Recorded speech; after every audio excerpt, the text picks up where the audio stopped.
जो पिछले क्लास में और पिछले वीडियो में जो हम लोगों ने देखा था, वो क्या देखा था? वो फिनॉल का प्रिपरेशन था, है ना। फिनॉल का प्रिपरेशन इस चैप्टर में, हम लोग का चैप्टर जो चल रहा है वो कौन सा चल रहा है?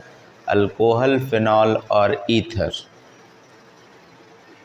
पहला पार्ट हम लोग क्लासिफिकेशन ऑफ अल्कोहल पढ़ा गया। सेकंड पार्ट जो हम लोगों ने देखा वो क्या? नोमेनक्लेचर देखा। Third part preparation of alcohol. Alcohol में भी पहले एलिफैटिक अल्कोहल, फिर एरोमेटिक अल्कोहल, है ना। एरोमेटिक अल्कोहल का प्रिपरेशन मीन्स फिनॉल, है ना। फिनॉल को हम लोगों ने कार्बोलिक एसिड बोला, है ना। कार्बोलिक एसिड को ही हम लोग फिनॉल कह रहे हैं और फिर उसका प्रिपरेशन जनरली कोल टार से हुआ। लेकिन लेबोरेटरी प्रिपरेशन अलग अलग तरीके से देखा, जैसे क्लोरोबेंजीन से देखा, बेंजीन सल्फोनिक एसिड से देखा, है ना।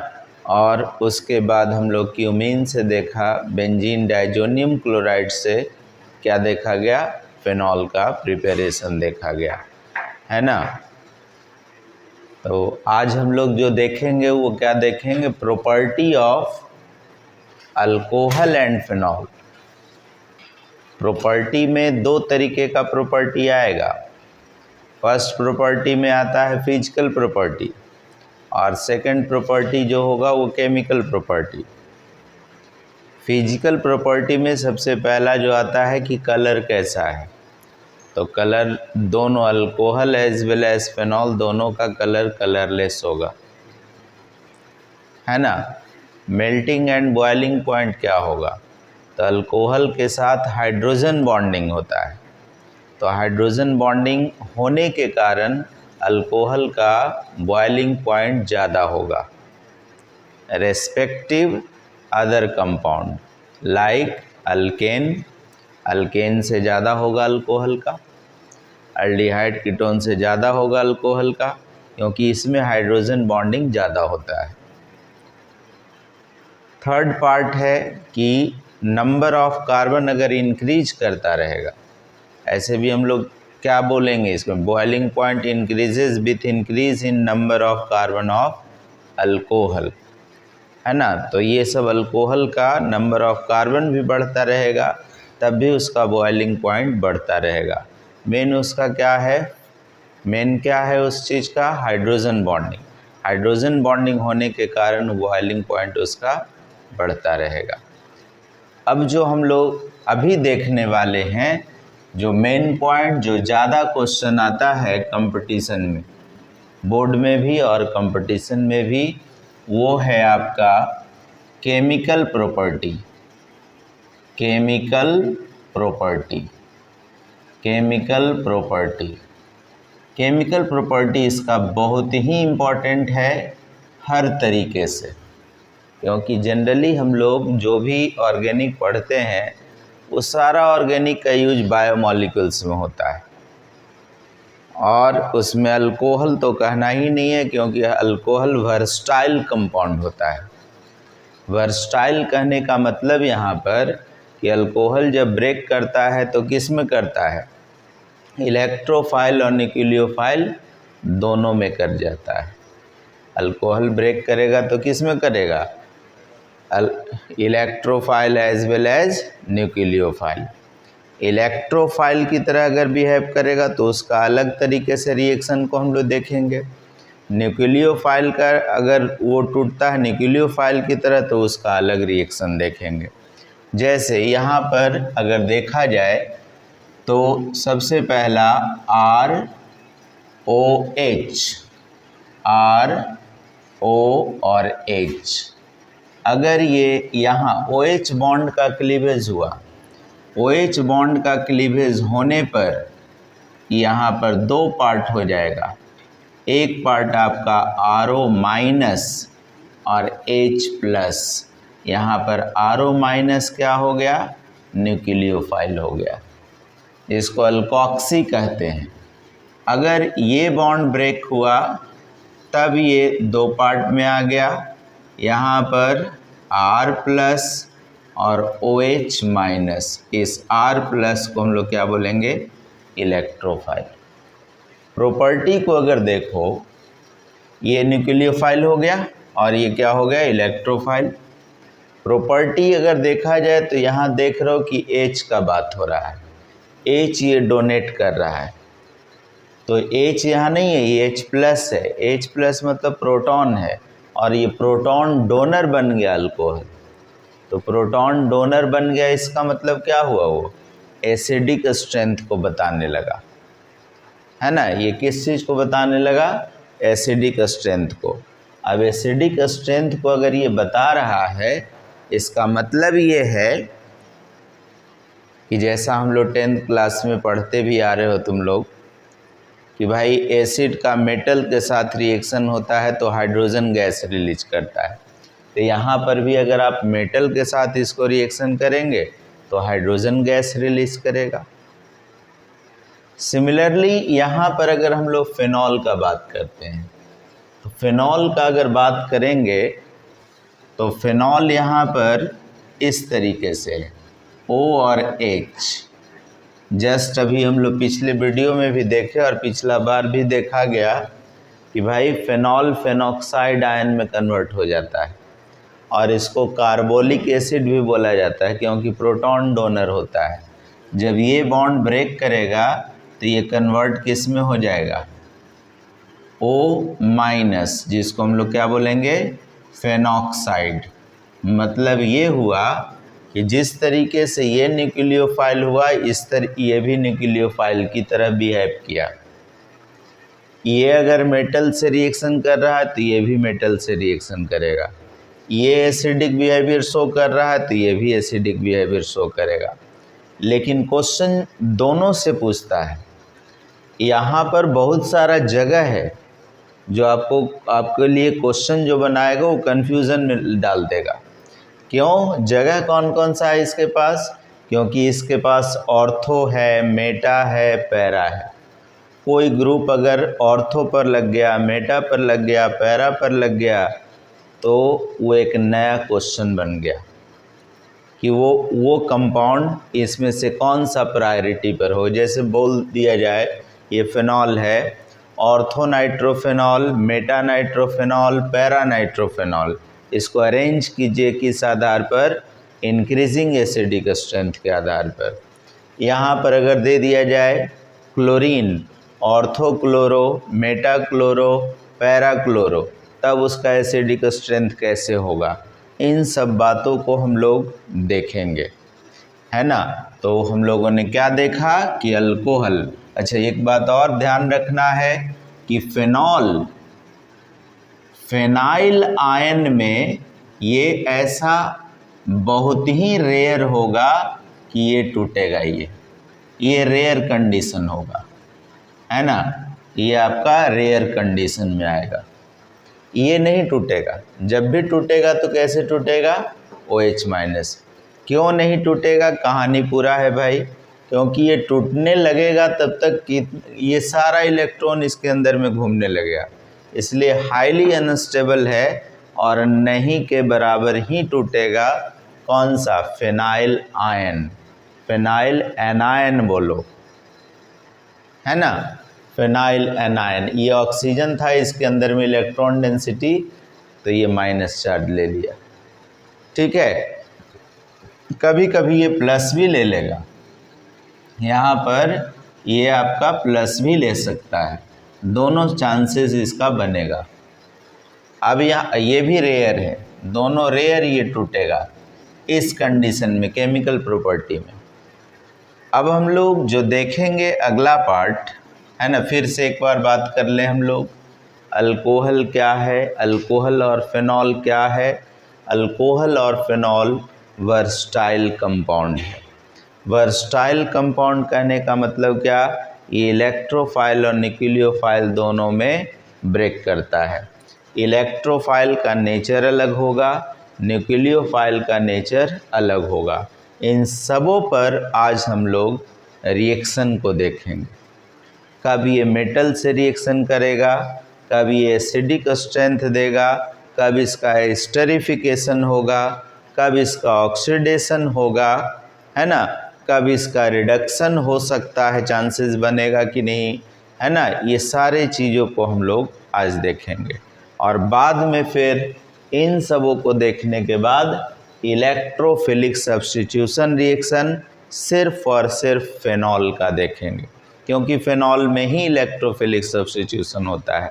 हम लोग बहुत समय से पढ़ते आ रहे हैं कि भाई nitration, halogenation, sulphonation, Friedel craft alkylation, Friedel Crafts acylation, ये सब इलेक्ट्रोफिलिक सब्स्टिट्यूशन रिएक्शन है ना, जो देखा गया है पहले।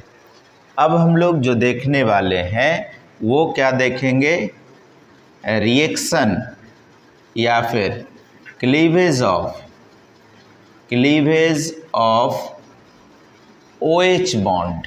मतलब OH बॉन्ड को क्लीवेज होगा तो ये क्या फॉर्मेशन करेगा।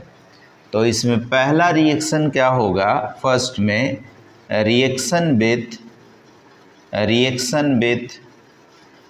एक्टिव मेटल, बोलो एक्टिव मेटल, सारे मेटल से करेगा। एक्टिव मेटल में माना जाता है सोडियम को, पोटेशियम को, कैल्शियम को, इवन कि एल्युमिनियम को भी, और ETC दे देंगे।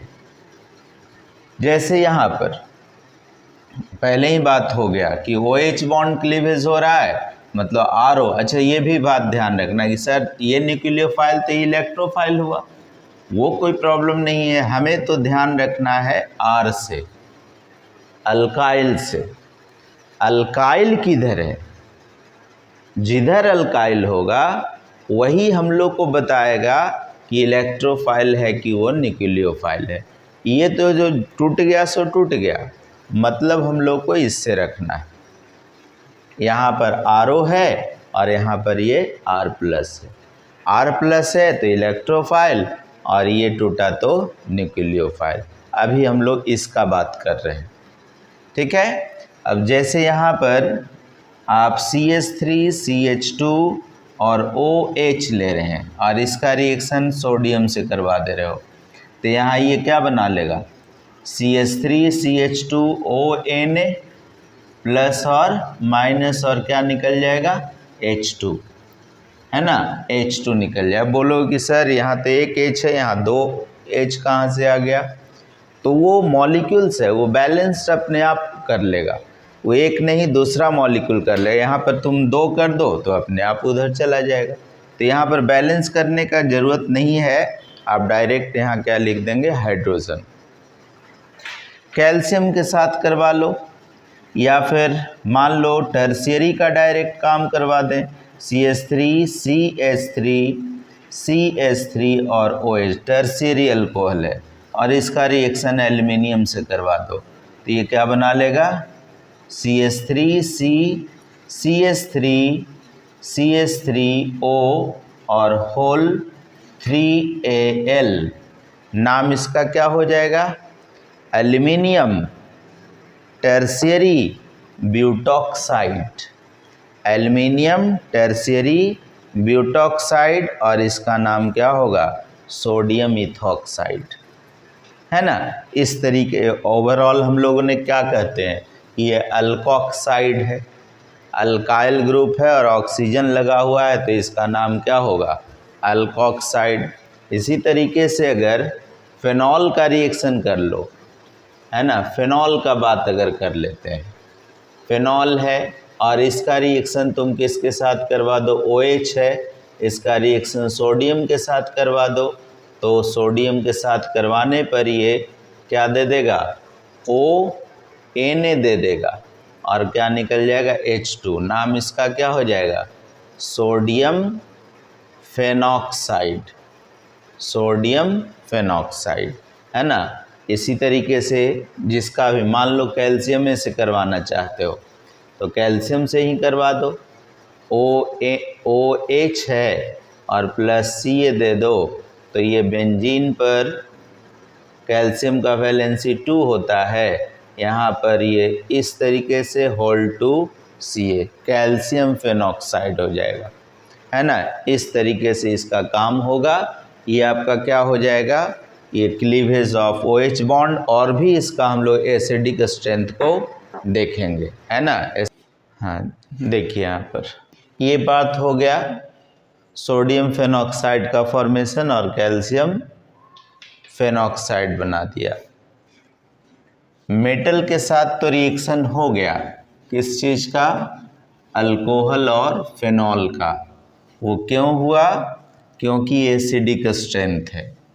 ऐसा क्यों मान रहे हैं? एसिडिक स्ट्रेंथ का क्या लेना देना है मेटल से? इसलिए पहला तो बात ये प्रूफ हम लोग का है कि हम लोग 10th पास हैं। तो 10th जब पास है तो इतना तो पता है कि मेटल का रिएक्शन एसिड से होता है तो सॉल्ट और क्या देता है? वाटर देता है। नहीं, मेटल का एसिड के साथ सॉल्ट एंड हाइड्रोजन गैस देता है। तो यही आपका क्या दिया गया? हाइड्रोजन गैस दिया। अब ये बात हम लोग को देखना है कि कैसे वो एसिडिक कैरेक्टर को शो कर रहा है। यहाँ पर तीन चीज़ों को लेंगे। पहला अल्कोहल है ना, दूसरा क्या होगा? वाटर के साथ कंपेयर करेंगे, और तीसरा क्या होगा? फेनॉल। ये तीनों का एसिडिक कैरेक्टर को कंपेयर करेंगे और देखेंगे कि कैसे इसका अरेंजमेंट आएगा। सबसे पहले तो अल्कोहल और फेनॉल को अल्कोहल एंड वाटर को देख लिया जाए। अल्कोहल में जैसे हम लोग कोई एसिड और बेस लेते हैं, मान लो ये हाइड्रोक्साइड बेस है, कंजुगेट बेस है, इसको हम लोग क्या बोलेंगे? कंजुगेट बेस बोलेंगे।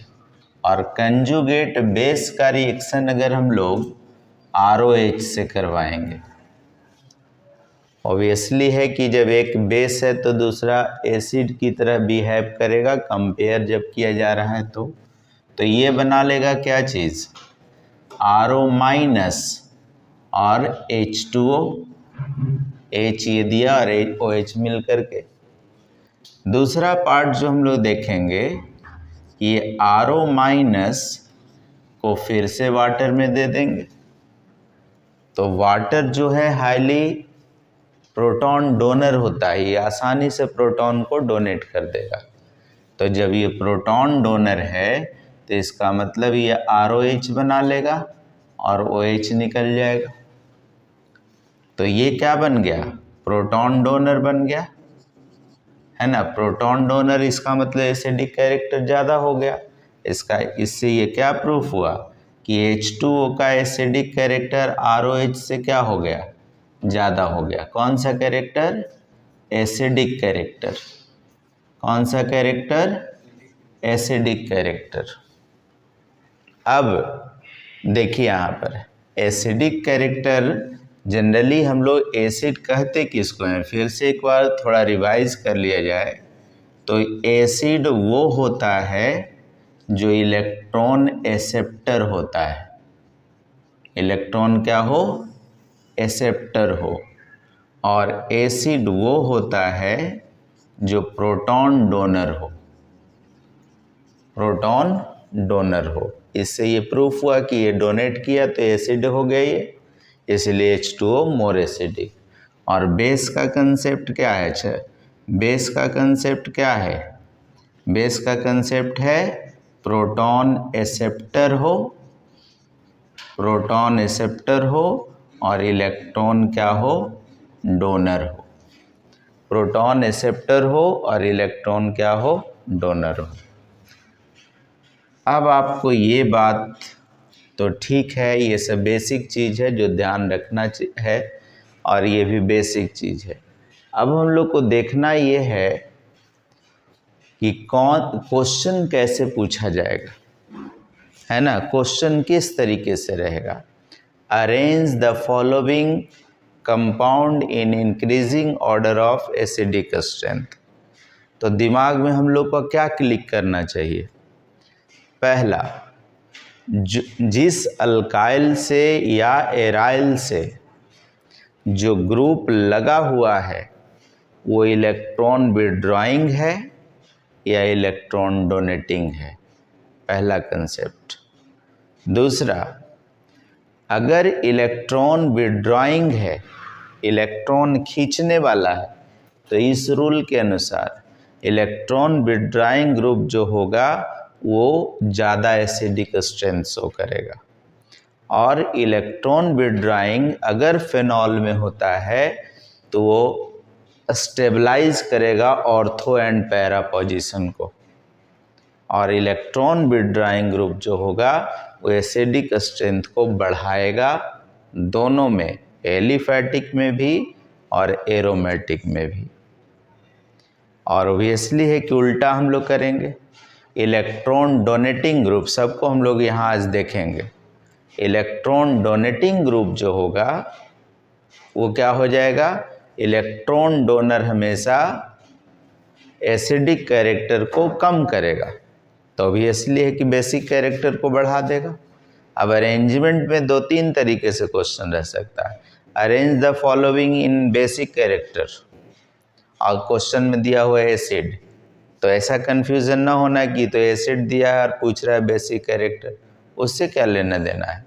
जो ज़्यादा इलेक्ट्रॉन को एक्सेप्ट करेगा वो ज़्यादा एसिडिक होगा, और जो कम एक्सेप्ट करेगा तो उसके कंपेयर में वो बेसिक हो जाएगा, है ना। जो ज़्यादा इलेक्ट्रॉन को एक्सेप्ट करेगा तो वो ज़्यादा एसिडिक होगा, और जो कम उसके कंपेयर में जो लेस इलेक्ट्रॉन को एक्सेप्ट करेगा तो उसके कंपेयर में वो वाला बेसिक कैरेक्टर हो जाएगा। अगर हम लोग एलिफैटिक, अच्छा तीसरा कंसेप्ट क्या है इसका, एक और कंसेप्ट, उसमें pKa का वैल्यू दिया हो रहेगा, solubility product constant, solubility pKa। pKa अगर ज़्यादा होगा तो एसिडिक स्ट्रेंथ कम होगा, pKa वैल्यू ज़्यादा होगा तो एसिडिक स्ट्रेंथ कम होगा, और pKa वैल्यू अगर लेस होगा तो एसिडिक स्ट्रेंथ ज़्यादा होगा। सिमिलर बेसिक में भी होता है, वहाँ पर pKb होता है। तो पहला हम लोग क्या देखें कि इलेक्ट्रॉन विथड्राइंग ग्रुप होना चाहिए, इलेक्ट्रॉन डोनेटिंग ग्रुप होना चाहिए, और एक क्या हो गया तुम्हारा pKa का वैल्यू। ये सब क्वेश्चन में आपका दिया हुआ रहेगा। अब आपको पहचानना है, सारा कंसेप्ट यहाँ पर बता रहे हैं, इसी कंसेप्ट को ध्यान रखना है आपको।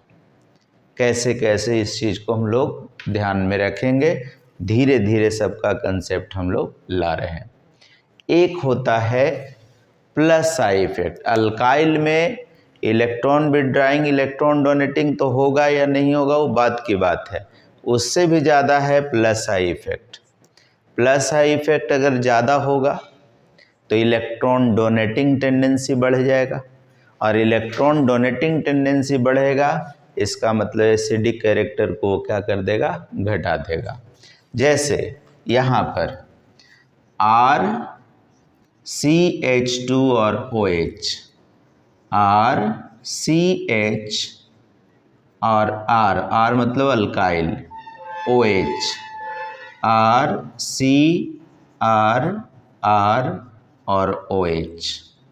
अब यहाँ पर एक अल्काइल, यहाँ 2 अल्काइल, यहाँ 3 अल्काइल। अल्काइल का काम क्या होता है, हमेशा इलेक्ट्रॉन को पुश करना। तब जब इलेक्ट्रॉन को पुशिंग कर देगा इसका मतलब कि क्या है, वो एसिडिक स्ट्रेंथ को घटा दे रहा है, तो हमको तो बढ़ाने वाला बात करना है। तो इसमें एसिडिक स्ट्रेंथ क्या होगा, ऊपर से नीचे आने पर डिक्रीज करेगा। क्यों डिक्रीज करेगा, क्योंकि क्या डिक्रीज करेगा, acidic strength, acidic strength decrease करेगा। तो सबसे कम एसिड कौन, अल्काइल।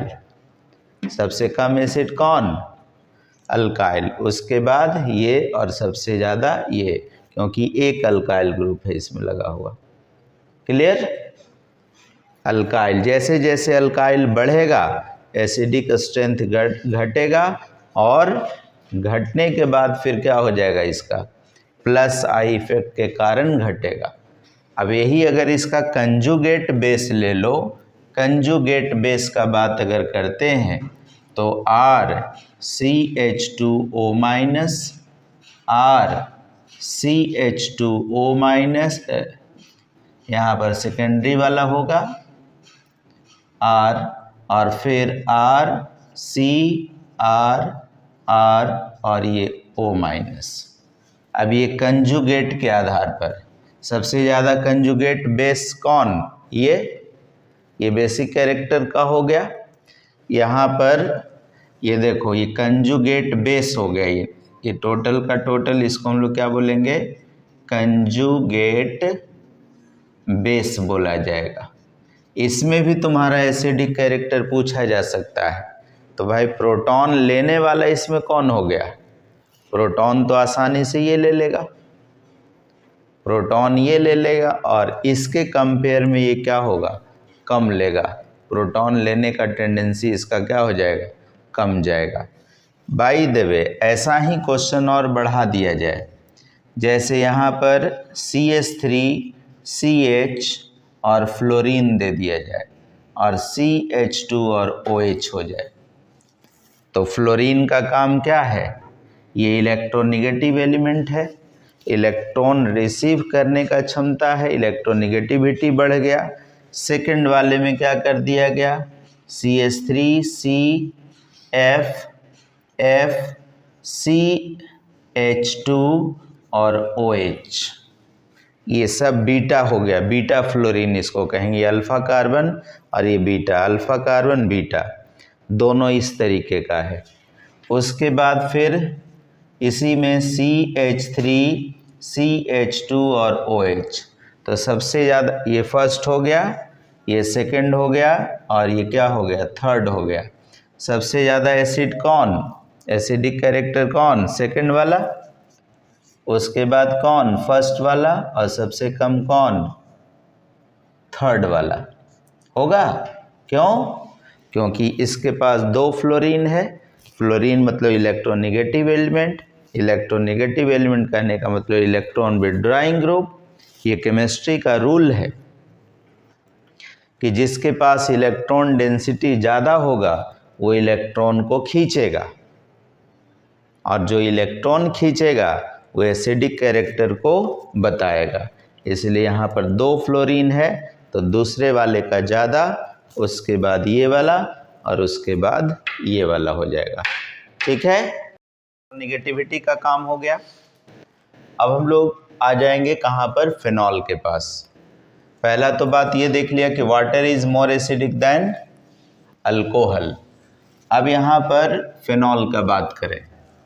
फिनॉल के साथ कंडीशन अलग है, क्योंकि उसके अंदर में पाई इलेक्ट्रॉन को जैसे ही कुछ एक्टिविटी मिलता है वो घूमना स्टार्ट कर देता है, और वही घूमने का काम जो करता है वो सारे चीज़ को स्टेबलाइज कर देता है ना, स्टेबल वो खुद बन जाता है। ऐसे भी पाई बॉन्ड अगर होगा तो डीलोकलाइजेशन होगा, और वो रेजोनेंस होता है तो स्टेबिलिटी को बढ़ाता है।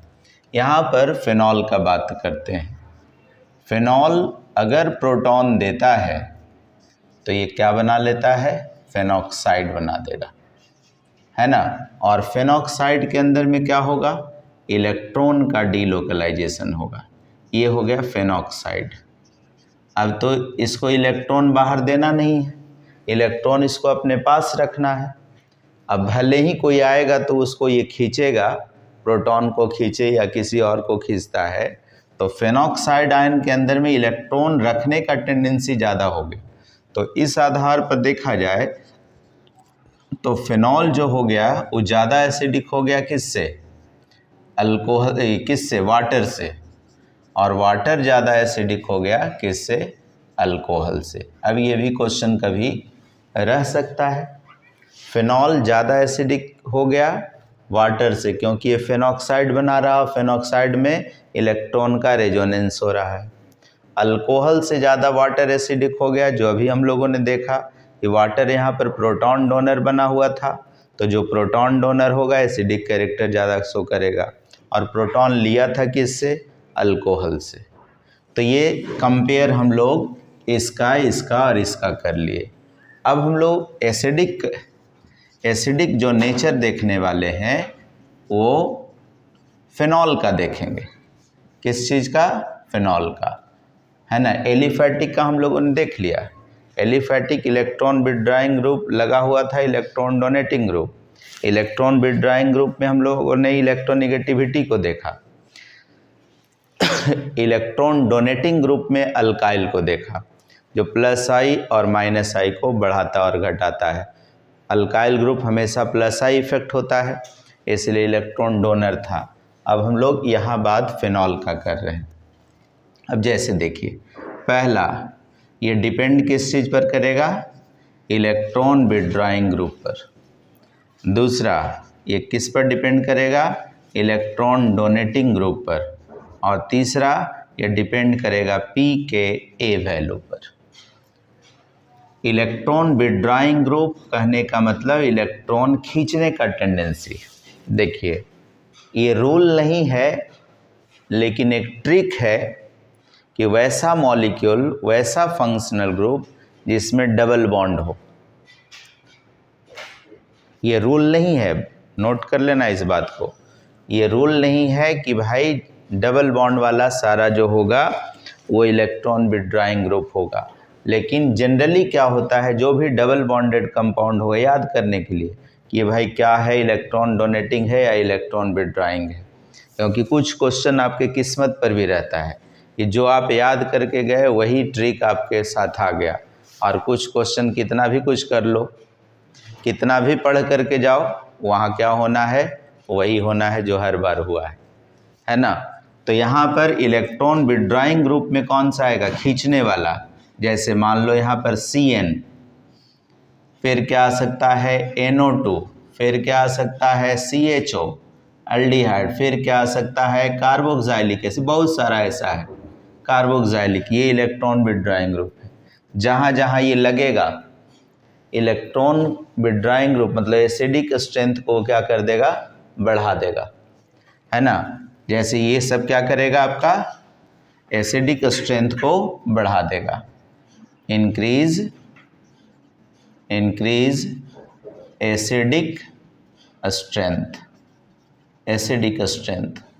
उसी तरीके से सेकंड इलेक्ट्रॉन डोनेटिंग ग्रुप, जैसे यहाँ पर NH2 हो गया, NH2 कॉमा OH हो गया, OCH3 हो गया, है ना। ये सब आपका क्या हो जाएगा, हैलोजन भी कह सकते हो, X भी हो गया। तो ये सब क्या करेगा, ये जहाँ लगेगा एसिडिक स्ट्रेंथ को डिक्रीज कर देगा, है ना। एसिडिक स्ट्रेंथ को क्या करेगा, डिक्रीज करेगा। और तीसरा है pKa value, pKa solubility product acid constant. ये अगर हाई होगा, ये अगर हाई होता है तो एसिडिक स्ट्रेंथ इसका क्या हो जाएगा, एसिडिक स्ट्रेंथ लो हो जाएगा अगर ये हाई होता है तब। तो ये तो वैल्यू आपको क्वेश्चन में दिया हुआ रहेगा। जैसे एग्जाम्पल में हम लोग अगर लेते हैं तो यहाँ पर ये फिनॉल है, उसके बाद यहाँ पर OH और NO2 है, उसके बाद OH और NO2 और NO2 है, उसके बाद OH NO2 और NO2 है, 1 2 3 और 4। इसमें से एसिडिक स्ट्रेंथ को बताएं कि सबसे ज़्यादा एसिडिक स्ट्रेंथ कौन होगा। तो यहाँ पर 3 इलेक्ट्रॉन विथड्राइंग ग्रुप लगा हुआ है, तो सबसे ज़्यादा कौन सा होगा, 4 नंबर। फिर कौन सा हो जाएगा, ऑर्थो पैरा पर, ये तीसरा नंबर। फिर कौन सा हो जाएगा, सेकंड नंबर। फिर कौन सा हो जाएगा, फर्स्ट नंबर। ये इस तरीके से हो जाएगा, ये एसिडिक स्ट्रेंथ के लिए होगा। उसी तरीके से अगर मान लो कि बेसिक एसिडिक स्ट्रेंथ में ये सब क्या हो गया, ये सब आपका इलेक्ट्रॉन क्या हो गया, विथड्राइंग ग्रुप हो गया, EWG हो गया। अब इलेक्ट्रॉन डोनेटिंग ग्रुप में OH और यहाँ पर OCH3, OH और OCH3, OH और OCH3 1 2 और ये क्या हो गया 3। सबसे ज़्यादा इसमें एसिडिक स्ट्रेंथ किसका होगा? दूसरा नंबर का, है ना। दूसरा, उसके बाद कौन सा? थर्ड, उसके बाद कौन सा? फर्स्ट। ये इस तरीके से आपका एसिडिक स्ट्रेंथ हो जाएगा। ठीक है, देखिए हम लोग यहाँ तक ये वाला हो गया इलेक्ट्रॉन डोनेटिंग ग्रुप और इलेक्ट्रॉन विड्रॉइंग ग्रुप। इसके बाद अगला पार्ट है कौन सा? pKa value. pKa वैल्यू कहने का मतलब ये हुआ कि पहले ये तो कंपेयर किया जाता है वाटर से, है ना। वाटर से कंपेयर किया जाएगा और उसी से pKa वैल्यू का फॉर्मेशन होता है। ये सब एक्चुअली इक्विलिब्रियम में देखना है, लेकिन जानना है, ज़रूरी है इसमें। जैसे अगर देखा जाए तो ROH है ना, ROH और प्लस H2O दे दो तो ये क्या बना लेगा? RO माइनस और H3O प्लस। अब ये K करोगे, K एसिडिक कांस्टेंट, ऐसे तो Ki आयोनाइजेशन कांस्टेंट है, तो यहाँ पर ये क्या होगा? RO माइनस और H3O प्लस और उसके बाद ROH और फिर H2O। ओवरऑल हम लोग यहाँ पर देखते हैं तो K इज इक्वल टू क्या हो जाता है? माइनस लॉग, है ना, या hydrogen ion is equal to क्या हो जाएगा? या फिर pH इज इक्वल टू होता है minus log hydrogen ion concentration. इसी ढंग से ये K हो गया एसिडिक कांस्टेंट, Ka बोलो is equal to RO minus और H3O प्लस। ये क्योंकि ये वाटर कांस्टेंट है, यहाँ H2O इसके साथ जाएगा तो वाटर कांस्टेंट जिसका वैल्यू 10 टू पावर माइनस 14 हो जाता है। तो यहाँ पर higher value of K, higher value of K means क्या हो जाएगा? Higher value of acidic character, higher nature बोलो, higher nature of acidic character. अब यहाँ पर K जो होगा वो इन्वर्स होता है। K इन्वर्स किसका होगा? 1/pKa का। इसका मतलब pKa वैल्यू अगर ज़्यादा होगा, इस साइन ये मतलब ज़्यादा, मोर, तो एसिडिक स्ट्रेंथ क्या हो जाएगा? एसिडिक स्ट्रेंथ इसका लो हो जाएगा।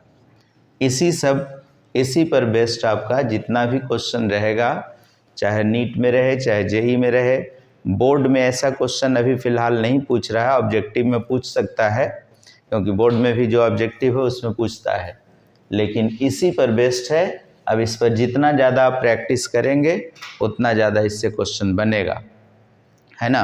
अब जो नेक्स्ट काम हम लोग करेंगे वो कौन सा काम हो जाएगा?